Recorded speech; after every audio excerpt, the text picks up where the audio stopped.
10 years, our manufacturers have added about 500,000 jobs over the past 3. Caterpillar is bringing jobs back from Japan. Ford is bringing jobs back from Mexico. And this year, Apple will start making Macs in America again.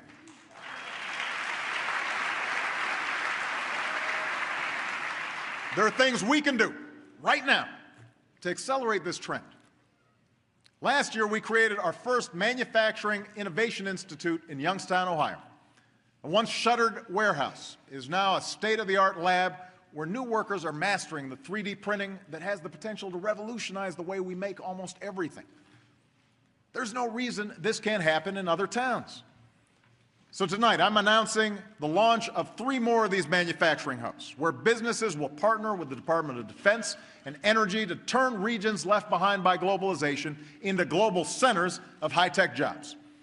And I ask this Congress to help create a network of 15 of these hubs and guarantee that the next revolution in manufacturing is made right here in America. We can get that done.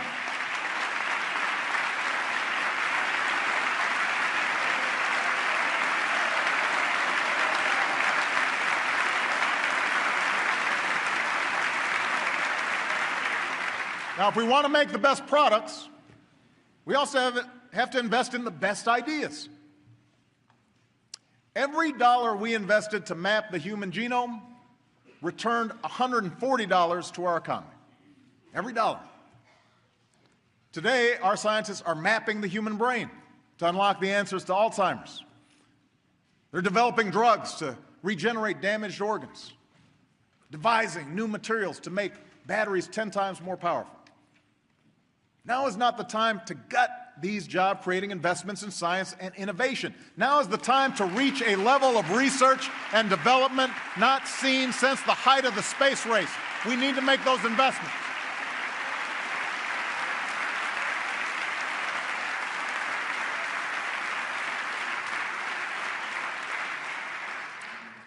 Today, no area holds more promise than our investments in American energy.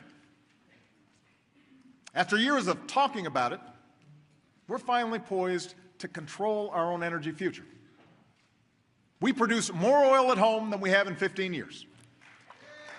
We have doubled the distance our cars will go on a gallon of gas and the amount of renewable energy we generate from sources like wind and solar, with tens of thousands of good American jobs to show for it.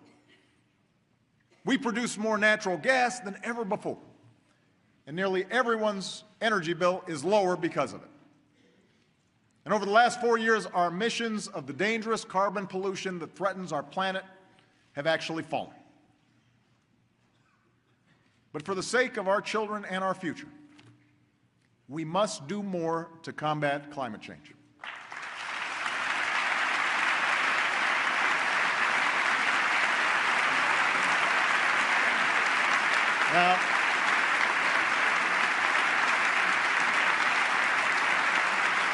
Now, it's true that no single event makes a trend.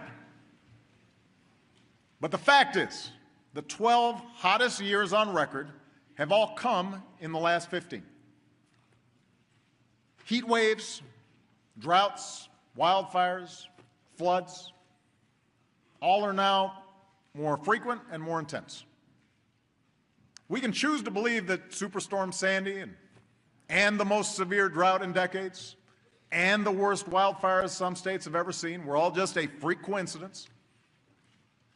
Or we can choose to believe in the overwhelming judgment of science and act before it's too late.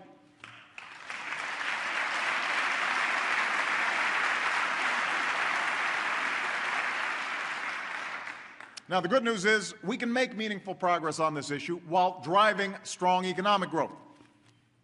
I urge this Congress to get together, pursue a bipartisan market-based solution to climate change, like the one John McCain and Joe Lieberman worked on together a few years ago. But if Congress won't act soon to protect future generations, I will. I will direct my cabinet to come up with executive actions we can take now and in the future to reduce pollution, prepare our communities for the consequences of climate change, and speed the transition to more sustainable sources of energy. And 4 years ago, other countries dominated the clean energy market and the jobs that came with it. And we've begun to change that. Last year, wind energy added nearly half of all new power capacity in America. So let's generate even more. Solar energy gets cheaper by the year. Let's drive down costs even further. As long as countries like China keep going all in on clean energy, so must we. Now, in the meantime, the natural gas boom has led to cleaner power and greater energy independence. We need to encourage that. And that's why my administration will keep cutting red tape and speeding up new oil and gas permits. That's got to be part of an all-of-the-above plan. But I also want to work with this Congress to encourage the research and technology that helps natural gas burn even cleaner and protects our air and our water. In fact, much of our newfound energy is drawn from lands and waters that we, the public, own together. So tonight I propose we use some of our oil and gas revenues to fund an energy security trust that will drive new research and technology to shift our cars and trucks off oil for good.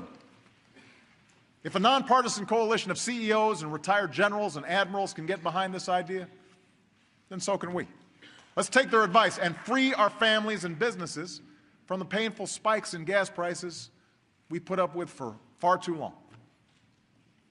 I'm also issuing a new goal for America. Let's cut in half the energy wasted by our homes and businesses over the next 20 years.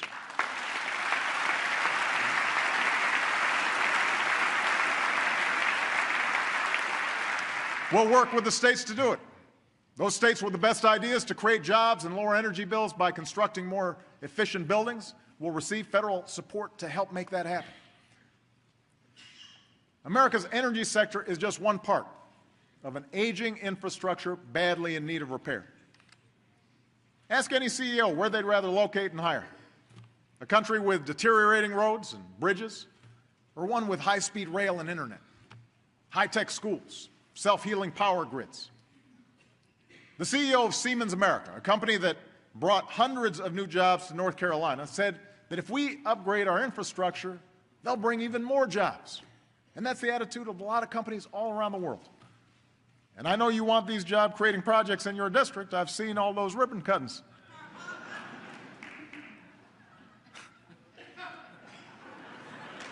So, tonight, I propose a Fix-It-First program to put people to work as soon as possible on our most urgent repairs, like the nearly 70,000 structurally deficient bridges across the country.